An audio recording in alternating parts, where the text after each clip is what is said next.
Hi friends, welcome to my channel GK competition. This is your Ajay MNR. ఈరోజు క్లాస్లో భాగంగా మనం టెన్త్ క్లాస్ మనం పోషణ అనే చాప్టరు, పోషణలో ఆహార సరఫరా వ్యవస్థ అనే చాప్టర్ను మనం డిస్కస్ చేసాం. ఆల్రెడీ ఈ చాప్టర్ నుంచి మనం 2 వీడియోస్ చేసాం. ఇది 3వ వీడియో. పోయిన వీడియోలో మనం కిరణజన్య సమయక్రియ, దానికి సంబంధించిన వివరాలను మనం డిస్కస్ చేసాం. ఈరోజు క్లాస్లో మనం పరపోషకాలలో పోషణ ఎలా జరుగుతుంది, పోయిన క్లాస్లో మొక్కలలో పోషణ ఎలా జరుగుతుంది, కిరణజన్య సమయక్రియ ఎలా జరుగుతుంది, దానికి సంబంధించిన సైంటిస్టుల గురించి మనం డిస్కస్ చేసాం. ఈరోజు క్లాస్లో పరపోషకాలలో హెటిరోట్రాఫిక్ న్యూట్రిషన్ అనే డిస్కషన్ ఆ టాపిక్ని మనం డిస్కస్ చేద్దాం. ఈరోజు నుంచి వీడియోస్ మీకు ఆల్మోస్ట్ కంటిన్యూస్గా ఉంటాయి ఫ్రెండ్స్. ఇంకెవరైనా ఛానల్ సబ్స్క్రైబ్ మెంబర్షిప్ తీసుకోవాలనుకున్న వాళ్ళు తీసుకోనండి. Don't miss this opportunity. రెగ్యులర్గా మీకు వీడియోస్ అప్లోడ్ చేయబడుతుంటాయి. ఈ చాప్టరు ఈ 10th class both school secondary grades టీచర్స్కి, అంటే ఎస్జిటి వాళ్లకు, అలాగే స్కూల్ అసిస్టెంట్ వాళ్లకు ఉపయోగపడే విధంగా టెక్స్ట్ బుక్లోని ప్రతి లైన్ను ఒక బిట్గా రాసి మీకు అందివ్వడం జరుగుతుంది. సో ఎవరు కూడా వీడియోను స్కిప్ చేయకుండా చివరి వరకు చూడండి. ఈ కంటెంట్ మీకు ఉపయోగపడుతుందని అనిపిస్తేనే మీరు లైక్ చేయండి. If you like this, please share to your friends. So without wasting hour time, will start today's class. ఈరోజు క్లాస్లో మనం పరపోషకాలలో పోషణ ఎలా జరుగుతుందనే విషయాన్ని మనం డిస్కస్ చేద్దాం. దీన్ని బిట్స్ రూపంలో మనం చూద్దాం. నిన్నటి వరకు మనము 103 బిట్స్ వరకు చూసే మనం ఈరోజు let us start a bit with 104. Right. సూర్యకాంతి సమక్షంలో ఆహారమును తయారు చేసుకునే జీవులను ఏమంటారు? స్వయం పోషకాలు. వెరీ బేసిక్ బిట్ ఫ్రెండ్స్, మనందరికీ తెలిసిన బిట్ ఇది. వెరీ బేసిక్ బిట్ ఇది. రైట్. Question number 105. ఏ జీవులు ఆహారమును శరీరం వెలుపల చిన్న చిన్న ముక్కలుగా లేదా అణువులుగా విడగొట్టి శోషిస్తాయి? మామూలుగా ఏం జరుగుతుంది? ఆహారం తీసుకున్న తర్వాత శరీరం లోపల జీర్ణమవుతుంది. సంక్లిష్ట పదార్థాలన్నీ సరళ పదార్థాలుగా విడగొట్టబడతాయి. కానీ కొన్ని జీవులు ఉన్నాయి, ఆ జీవులకి ఈ సిస్టము, ఈ ఫెసిలిటీస్ లేదు. కాబట్టి అవి ఖచ్చితంగా ఆహారాన్ని శరీరం వెలుపల చిన్న చిన్న ముక్కలుగా లేదా అణువులుగా మార్చుకొని తర్వాత శోషించవలసి ఉంటుంది. అలాంటి జీవులే ఇక్కడ మనం చూస్తే ఈస్ట్లు, కుక్కగొడుగులు, అలాగే రొట్టెబూజులు. ఈస్ట్, కుక్కగొడుగులు, అలాగే రొట్టెబూజులు ఇవి ఆహారాన్ని బయటే చిన్న చిన్న ముక్కలుగా విడగొట్టుకొని తర్వాత శరీరంలోకి తీసుకుంటాయి. Question number 106. ఈస్టులు, కుక్కగొడుగులు, రొట్టెబూజులు ఏ రకమైన జీవులు? ఈస్టులు, కుక్కగొడుగులు, రొట్టెబూజులు ఏ రకమైన జీవులు? ఆన్సర్ పూతికాహారులు. Question number 107. అతిదేయి జీవిపై ఆధారపడి దానిని చంపకుండా పరాన్న జీవన విధానంలో ఆహారాన్ని సేకరించే జీవులు. అతిదేయి జీవిపై ఆధారపడుతుంది, అయితే దానికి ఏ విధంగా నష్టం కలగకుండా దాని నుంచి లాభం పొందుతుంది, దాని నుంచి పోషకాలను పొందుతుంది. అలాంటి జీవులనే మనం పరాన్న జీవులు అని అంటాం. ఈ పరాన్న జీవులు ఏం చేస్తాయంటే వేరొక జీవి మీద ఆధారపడి ఉంటాయి, అయితే దానిని చంపకుండా దాని యొక్క పోషకాలను గ్రహిస్తూ ఇవి తన జీవనాన్ని కొనసాగిస్తాయి. పూతికాహారులేమో ఎక్కువగా ఇవి కుళ్ళిపోయిన కొయ్య దొంగలు, కుళ్ళిపోయిన కళేబరాలు వీటి నుంచి ఆ పోషకాలను గ్రహిస్తాయి. Question number 108. 108 క్వశ్చన్ చూడండి. ఇక్కడ పరాన్న జీవులకు ఉదాహరణ కస్కుట, పేను, బద్దెపురుగు, జలగ. కస్కుట, పేను, బద్దెపురుగు, జలగలు ఇవన్నీ కూడా పరాన్న జీవులకు ఉదాహరణ. కస్కుట అనేది మొక్కలకు సంబంధించిన పరాన్న జీవి మొక్క. పేను, బద్దెపురుగు, జలగలు ఇవి జంతువులకు సంబంధించినవి. ఇవి అతిదేయి దేహానికి దాన్ని చంపకుండా దానిలోనే పోషక పదార్థాలను పీల్చుకుంటాయి. Question number 109. జీవి ఆహారం మొత్తమును లోపలికి తీసుకొని శరీరం లోపల సూక్ష్మ పదార్థాలుగా విడగొట్టడాన్ని ఏమంటారు? సూక్ష్మ పదార్థాలుగా విడగొట్టడాన్ని అంతరగ్రహణము అని అంటారు. ఎగ్జాంపుల్, మానవులు మనం ఏం చేస్తాం, ఆహారాన్ని లోపలికి తీసుకొని దాన్ని నమిలి కదా లోపల శరీరం లోపల సూక్ష్మ పదార్థాలుగా విడగొడతాం జీర్ణక్రియ ద్వారా. దీన్ని అంతర్గ్రహణం అంటాం. అయితే పూతికాహారాలు ఏం చేస్తాయి, దీనికి విభిన్నంగా ఏం చేస్తాయంటే ఆ ఫుడ్ ఏదైతే ఉందో దాన్ని శరీరం వైపులే చిన్న చిన్న ముక్కలుగా విడగొట్టుకొని అప్పుడు అవి తీసుకుంటాయి. కానీ మనకేమవుతుందంటే శరీరం లోపల చిన్న చిన్న ముక్కలుగా సూక్ష్మ పదార్థాలుగా విడగొట్టబడుతుంది. Question number 110. జీవులు ఆహారంను తీసుకోవడం, జీర్ణం చేసుకోవడం మొదలైన అంశాల దీనిపై ఆధారపడతాయి. జీవులు ఆహారాన్ని తీసుకోవడం అనేది అలాగే జీర్ణం చేసుకోవడం అనేది ఈ మొదలైన అంశాలు దేనిపై ఆధారపడతాయి అంటే ఆ జీవి యొక్క నిర్మాణము అలాగే ఆ జీవి పనిచేసే విధానంపై ఆధారపడి ఉంటుంది. జీవి యొక్క నిర్మాణం మీద అలాగే అది పనిచేసే విధానంపై ఈ యొక్క ఆహారం తీసుకోవడం అనేది జీర్ణం చేసుకోవడం అనే విషయము మనకు తెలుస్తుంది. Question number 111. ఏ జీవిలో ఆహారం శరీరం ఉపరితలం నుండి సేకరించబడుతుంది? ఏ జీవిలో ఆహారం శరీరం ఉపరితలం నుంచి సేకరించబడుతుంది? Answer amoeba. అమీబా అనేది మనం నేర్చుకున్న ప్రోటిస్టా రాజ్యానికి చెందిన జీవి. నెక్స్ట్ క్వశ్చన్ నెంబర్ 112 చూద్దాం. అమీబాలో ఆహార సేకరణకు ఉపయోగపడే వేళ్ల వంటి నిర్మాణాలను ఏమంటారు? అమీబాలో ఆహార సేకరణకు ఉపయోగపడే వేళ్ల వంటి నిర్మాణాలను మిథ్యాపాదాలు అంటారు. మిథ్యాపాదాలు అని అంటారు. Question number 113. అమీబాలో మిథ్యాపాదాలు ఆహారం చుట్టూ వ్యాపింపచేసి ఎలాంటి ఆకారంగా మారుస్తుంది? ఈ మిథ్యాపాదాలను ఎలాంటి ఆకారంగా మారుస్తుంది అంటే అది ఆహార రిక్తికల. ఎందుకంటే అమీబా ఏకకణ జీవి, దానికి ప్రత్యేకమైన అంగాలు ఉండవు కాబట్టి ఒకే కణం అన్ని విధులను నిర్వర్తించవలసి ఉంటుంది.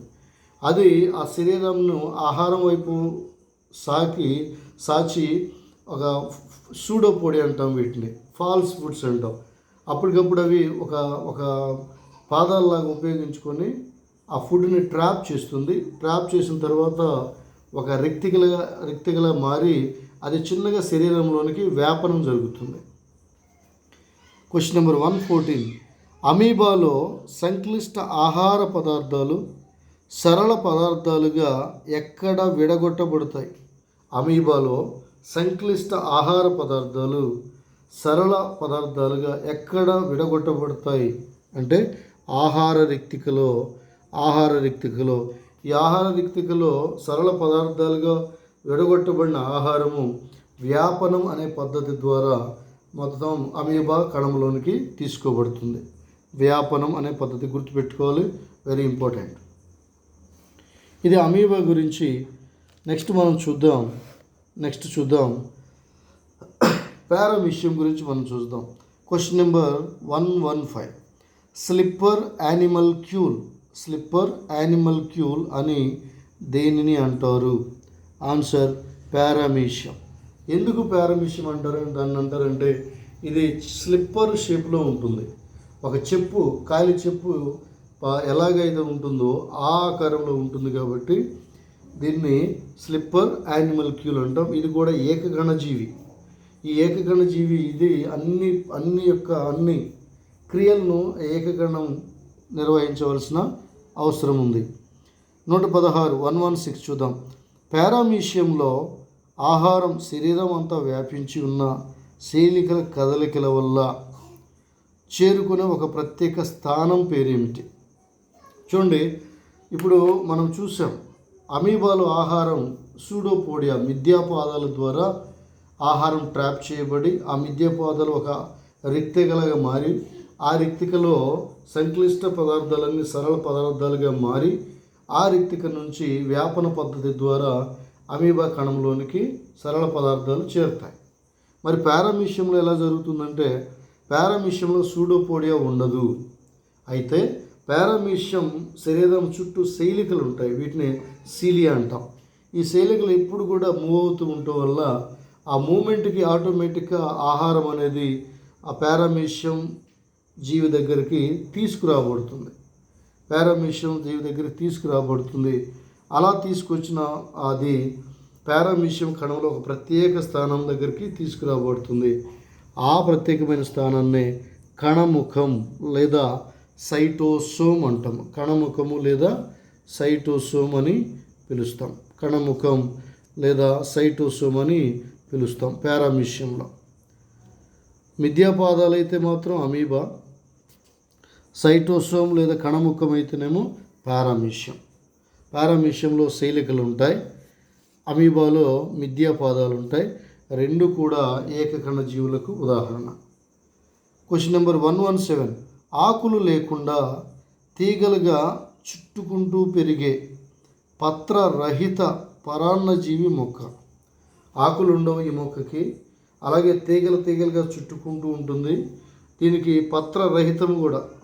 పత్రరహితం అంటే ఆకులు లేకుండా ఉండే పరాన్నజీవి మొక్క. పరాన్నజీవి మొక్క అంటే ఈ మొక్క వేరే మొక్క మీద ఆధారపడి జీవిస్తుంది. అలాంటి దాన్ని బంగారు తీగ లేదా కస్కుట. ఈ కస్కుట అనేది ప్రజాతి. కస్కుట అనే ప్రజాతికి చెందిన బంగారు తీగ అనే జాతి. ఇది ఏమవుతుందంటే మనం చాలా చూస్తూ ఉంటాము, చిల్ల చెట్లు బయట పొలాల్లో చూస్తూ ఉంటాం. గోల్డ్ కలర్లో ఉన్న తీగలుగా దారాల్లాగా పాకి చెట్లను కాండాలను చుట్టుకొని పెరుగుతూ ఉంటాయి. వీటిని బంగారు తీగలు అంటాం. ఇవి పరాన్నజీవి మొక్కలు ఇవి. Question number 118. బంగారు తీగ అనే పరాన్నజీవి మొక్క ఏ కుటుంబానికి చెందినది? ఆన్సర్ కన్వాల్యులేసి అనే కుటుంబానికి చెందింది. మరి దీని ప్రజాతి ఏంటి? కస్కుట అనేది దీని ప్రజాతి. దీని పేరు జాతి ఏంటి? బంగారు తీగ. గుర్తుపెట్టుకోవాలి, చాలా ఇంపార్టెంట్ బిట్ ఇది. బంగారు తీగ అనే పరాన్నజీవి మొక్క ఏ ఫ్యామిలీకి చెందిందంటే కన్వాల్యులేసి అనే కుటుంబానికి చెందినది, కస్కుట అనే ప్రజాతికి చెందినది. ఇది ఒక పరాన్నజీవి మొక్క. Question number 119. కస్కుట ప్రజాతిలో సుమారు ఎన్ని రకాల తీగ మొక్కలు ప్రపంచవ్యాప్తంగా వ్యాపించి ఉన్నాయి? కస్కుట అనే ప్రజాతిలో అనేక జాతులు ఉన్నాయి. ఇవన్నీ కూడా ప్రపంచవ్యాప్తంగా విస్తరించి ఉన్నాయి. అవి ఎన్ని రకాలంటే 170 రకాలు, అంటే 170 జాతులు ఉన్నాయి. ఈ కస్కుట అనే ప్రజాతిలో దాదాపు 170 జాతులు ఉన్నాయి. ఇవి ఎక్కువగా సమశీతోష్ణ ఉష్ణమండల ప్రాంతాల్లో, సమశీతోష్ణ అంటే మన ఇండియా లాంటి శీతోష్ణ పరిస్థితులు గల ప్రాంతాలు, అలాగే ఉష్ణమండల ప్రాంతాలు అంటే ఆఫ్రికా లాంటి ఉష్ణోగ్రత ఎక్కువగా ఉండే ప్రాంతాల్లో ఇవి పెరుగుతాయి. కానీ చలిగా ఉండే ప్రాంతాల్లో ఇవి, శీతల ప్రాంతాల్లో ఇవి పెరగవు. రైట్. సో ఫ్రెండ్స్ చూడండి, ఇక్కడ డిఎస్సి గురించి మనకి రకరకాల వార్తలు వస్తున్నాయి.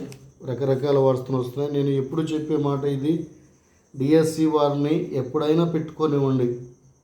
ఎందుకంటే కావాలి అనుకునేవారు తప్పకుండా ఎదురు చూడవలసిందే. ఆ నోటిఫికేషన్ ఇచ్చే టయానికి మనం 100% ప్రిపేర్ అయి ఉన్నామా లేదనేది చాలా ఇంపార్టెంట్. నోటిఫికేషన్ ఇచ్చిన తర్వాత ప్రిపేర్ అవుదాం అనుకుంటే ఇంకా అనేక డిఎస్సీలు రాయవలసి ఉంటుంది. అంటే ప్రాక్టికల్గా నేను మాట్లాడుతున్నాను, అర్థం చేసుకోండి. మీ ప్రిపరేషన్ ఎక్కడ డ్రాప్ చేయొద్దు. ప్రిపరేషన్ అవర్స్ కనీసం 5-6 గంటలు ప్రిపరేషన్ చేయండి. 5-6 గంటలు ప్రిపరేషన్ చేయండి, తప్పకుండా విన్ అవుతారు. So next question number 120. బంగారు తీగ అనే పరాన్నజీవి మొక్కను ఏమంటారు? అంటే దీనికి గల ఇంకొక పేరేంటి? ఆన్సర్, దీనిని డాడర్ వర్ట్ అంటాం. డాడర్ వర్ట్. దీనిలో పత్రహరితం అనేది ఉండదు, పత్రరహిత కదా. తర్వాత 121. చాలా తక్కువ మొత్తంలో పత్రహరితము ఉండే కస్కుట ప్రజాతికి చెందిన మొక్క. మనం ఏం చెప్పుకున్నాం, బంగారు తీగ అనే పరాన్నజీవి మొక్కల్లో పత్రాలని ఉండవు. ఇది కస్కుట అనే ప్రజాతికి చెందింది. కానీ ఒక జాతి ఉంది, కస్కుట ప్రజాతిలో ఒక జాతి ఉంది. ఆ జాతిలో చాలా తక్కువ మొత్తంలో పత్రహరితం అనేది ఉంటుందట. ఆ మొక్కనే కస్కుట రిఫ్లెక్సా. ఇక్కడ కస్కుట అనేది ప్రజాతి నేము, రిఫ్లెక్సా అనేది జాతి నేము. నెక్స్ట్ క్వశ్చన్ చూద్దాం. క్వశ్చన్ నెంబర్ రిపీట్ అయింది ఫ్రెండ్స్. 121 మళ్ళీ ఒకసారి ఇచ్చింది, గమనించండి. Next question number 121. శోషకాల ద్వారా ఆహారాన్ని సేకరించే పరాన్నజీవి మొక్కకు ఉదాహరణ. శోషకాల ద్వారా అంటే సక్కర్స్. శోషకాల ద్వారా ఆహారాన్ని సేకరించే పరాన్నజీవి మొక్కకు ఉదాహరణ కస్కుట రిఫ్లెక్సా. కస్కుట రిఫ్లెక్స్ అనే ఆ నిర్మాణం ద్వారా అది ఆహారాన్ని సేకరిస్తుంది. ఇప్పుడు చూడండి 122 క్వశ్చన్. చాలా ఇంపార్టెంట్ క్వశ్చన్ ఇది ఫ్రెండ్స్, చాలా ఇంపార్టెంట్. ఎందుకంటే చూడండి, డాడర్ మొక్కల్లో లేదా కస్కుట రిఫ్లెక్సాలో ఏదైనా చూడండి, వేళ్ల మాదిరిగా ఉండి అతిదేయి కణజాలంలో చొచ్చుకొని పోయి ఆహారాన్ని శోషించే నిర్మాణాలను ఏమంటారు? ఆహారాన్ని శోషించే నిర్మాణం ఇవేం చేస్తాయంటే, ఈ వేళ లాంటి నిర్మాణాలు ఉంటాయి కస్కుట మొక్కలో. అవి అతిదేయ శరీరంలోనికి గుచ్చుకొని పోయి ఆ అతిదేయి మొక్కలోని పోషకాలను గ్రహించి పీల్చుకుంటాయి. వాటిని ఆ నిర్మాణాలనే హాస్టోరియాలు అంటాం. వీటిని శోషకాలని కూడా మనం చెప్పవచ్చు. Question number 123. డాడర్ పరాన్నజీవి మొక్క యొక్క కాండము ఎలా ఉంటుంది? డాడర్ పరాన్నజీవి మొక్క యొక్క కాండం ఎలా ఉంటుంది? ఆన్సర్ సన్నగా, పొడవుగా, నారింజ రంగులో లేదా లేత గులాబీ రంగు, పసుపు లేదా గోధుమ రంగు. ఇది ఎలాగైనా సన్నగా, పొడవుగా ఉండి వీటిలో ఏదో కలర్లో ఉంటుంది. క్వశ్చన్ నెంబర్ 124 చూద్దాం. డాడర్లో పుష్పాలు ఎలా ఉంటాయి? డాడర్లో పుష్పాలు కూడా ఉంటాయంట. ఈ పుష్పాలు ఎలా ఉంటాయంటే బూడిపెల రూపంలో గుంపులుగా ఉంటాయి. బూడిపెల రూపంలో మనం చూస్తాం. ఆ తీగలను కనుక మనం పరిశీలిస్తే బంగారు తీగని, దాని మీద బుడిపెలుగా ఎలాగంటే వేరుశెనగ మొక్క వేరు మీద ఎలా బుడిపెలు ఉంటాయో, రైజోబియం బ్యాక్టీరియా ఎలా ఉంటుందో అలాగే వీటి మీద కూడా బుడిపెలు ఉంటాయి. అయితే ఈ కాండం మీద ఉంటాయి, వేర్ల మీద కాదు, కాండం మీద ఉంటాయి. అవే ఫ్లవర్స్, అవే పుష్పాలు అన్నమాట. ఇవి గుంపులుగా ఉంటాయి. Question number 125. డాడర్లో పత్రాలు ఎలా ఉంటాయి? పుష్పాలు ఎలా ఉంటాయో చూసాం, బుడిపెల్లాగా ఉంటాయి. మరి పత్రాలు ఎలా ఉంటాయంటే సన్నని పులుసుల మాదిరిగా క్షీణించి ఉంటాయి. పుష్పాలేమో బుడిపెల రూపంలో ఉంటాయి, పత్రాలేమో సన్నటి పులుసుల మాదిరిగా క్షీణించి ఉంటాయి. Question number 126. డాడర్లో పసుపు లేదా తెలుపు రంగులో ఆకర్షక పత్రాలు ఎలా ఉంటాయి? ఆకర్షక పత్రాలు ఉంటాయి. ఇవి తెలుపు, పసుపు రంగులో ఉంటాయి. ఇవి ఏ ఆకారంలో ఉంటాయి అంటే ఇవి గంట ఆకారంలో ఉంటాయి. డాడర్లో ఆకర్షక పత్రాలు ఉంటాయి. ఇవి పసుపు రంగులో ఉండొచ్చు లేదా తెలుపు రంగులో ఉంటాయి. వీటికి ఒక ప్రత్యేకమైన ఆకారం ఉంటుంది. ఆ ఆకారాన్నే గంట ఆకారం అని చెప్తాం. Question number 127. డాడర్లో ఉండే ఆకర్షక పత్రాలను ఏమంటారు? చాలా ఇంపార్టెంట్. డాడర్ వర్డ్లో ఉండే లేదా కస్కుటాలో ఉండే ఆకర్షక పత్రాలను ఏమంటామంటే సంయుక్త ఆకర్షక పత్రాలని చెప్తాం. అండ్ క్వశ్చన్ నెంబర్ 128 చూడండి. డాడర్ విత్తనం మొలకెత్తినప్పుడు, చూడండి డాడర్ మొక్కలు విత్తనాలు కూడా ఉంటాయని మనకు అర్థమవుతుంది. డాడర్ విత్తనం మొలకెత్తినప్పుడు ఎలాంటి వేరు ఏర్పడుతుంది? ఇది కూడా చాలా ఇంపార్టెంట్ ఫ్రెండ్. ఎలాంటి వేరు ఏర్పడుతుందంటే అంటువేరు అంటువేరు అనేది ఏర్పడుతుంది. Next question number 129. డాడర్ మొక్కలో కాండం ఎలా పెరుగుతుంది? డాడర్ మొక్కలో కాండం ఎలా పెరుగుతుంది? ఆన్సర్ పొడవుగా సర్పిలాకారంలో పెరుగుతుంది. Question number 130. డాడర్ మొక్క అతిదేయి దారువు నుండి నీటిని, పోషక కణజాలం నుండి పోషక పదార్థాలను గ్రహించుటకు ఉపయోగపడేది ఏది? ఇందా చెప్పుకున్నాం కదా, ఈ డాడర్ వర్డ్ ఏదైతే ఉందో, కస్కుట ఈ మొక్క ఏదైతే ఉందో, ఒక మంచి చెట్టు యొక్క కాండం చుట్టూ సర్పిలాకారంలో చుట్టుకొని పెనవేసుకొని దాని శరీరం నుంచి హాస్టోరియా అనే పోషకాలను అతిదేయి కాండంలోనికి పంపించి దారువు నుంచేమో నీటిని తీసుకుంటాయి. కాండంలో ఉండే దారువు నుంచి నీటిని, అలాగే పోషక కణజాలం, దీన్ని ఫ్లోయం అంటున్నాం, దీని నుంచి పోషక పదార్థాలను ఇవి గ్రహిస్తాయి. దానికి సహాయపడేదే హాస్టోరియా. ఇవి వేళ్ల వంటి నిర్మాణాలు. యాక్చువల్గా ఇవి వేళ్ళు కాదు కానీ వేళ్ల వంటి నిర్మాణాలు. ఇక ఈరోజు లాస్ట్ క్వశ్చన్ మనం చూద్దాం. Last question 131 question. So friends, ఇలాగే క్లాసులు ఆల్మోస్ట్ రెగ్యులర్గా వీడియోస్ అప్డేట్ చేస్తూ ఉంటాను. మీరు ఇంకా don't waste your time, don't delay for something, take a membership, have a benefits which we are going to provide for you. So last question for the day is question number 131. డాడర్ కాండం అతిదేయి కాండంతో సంబంధం ఏర్పరచుకోగానే, ఈ daughter మొక్క ఏదైతే ఉందో పరాన్నజీవి మొక్క అతిదేయి యొక్క కాండంతో చుట్టుకుపోతుంది అన్నమాట. దాని చుట్టూ చుట్టుకుంటుంది. ఆ బంధం ఏర్పరచుకోగానే ఏమి జరుగుతుంది అంటే, డాడర్ మొక్క యొక్క వేళ్ళు కుళ్ళిపోతాయి. ఎందుకు? ఒకవేళ చూడండి, ఏదైనా మొక్క యొక్క వేళ్ళు కనుక కుళ్ళిపోతే ఏమవుతుంది? మొక్క అంతా చనిపోతుంది. కానీ ఇక్కడ అలా కాదు. ఒకసారి డాడర్ మొక్కకి ఒక ఆధారం దొరకగానే, ఒక కాండం దొరకగానే దాని చుట్టూ పెనవేసుకుని హాస్టోరియా అనే వేళ్ల వంటి నిర్మాణాలను ఆ అతిదేయి ఆ కాండంలోనికి చొప్పించి దారువు నుంచేమో నీటిని, పోషక కణజాలం నుంచేమో పోషకాలను గ్రహిస్తుంది. కాబట్టి దానికి కావాల్సిన నీరు, పోషకాలు అందుతున్నాయి. ఇంకా వేర్లతో పని ఏముంది? కాబట్టి వేర్లు కుళ్ళిపోతాయి. సో ఇది ఫ్రెండ్స్ ఈరోజు క్లాస్. రేపు మళ్ళీ మనం మానవుల్లో జీర్ణ వ్యవస్థ అనే క్లాస్తో మనం డిస్కస్ చేద్దాం.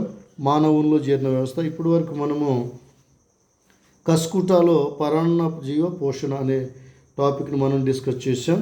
రేపు నెక్స్ట్ క్లాస్లో మనం మానవునిలో జీర్ణ వ్యవస్థ, దీని నుంచి మనం line to line bits discuss చేద్దాం. So thanks for watching my dear friends. Have a nice day. All the best.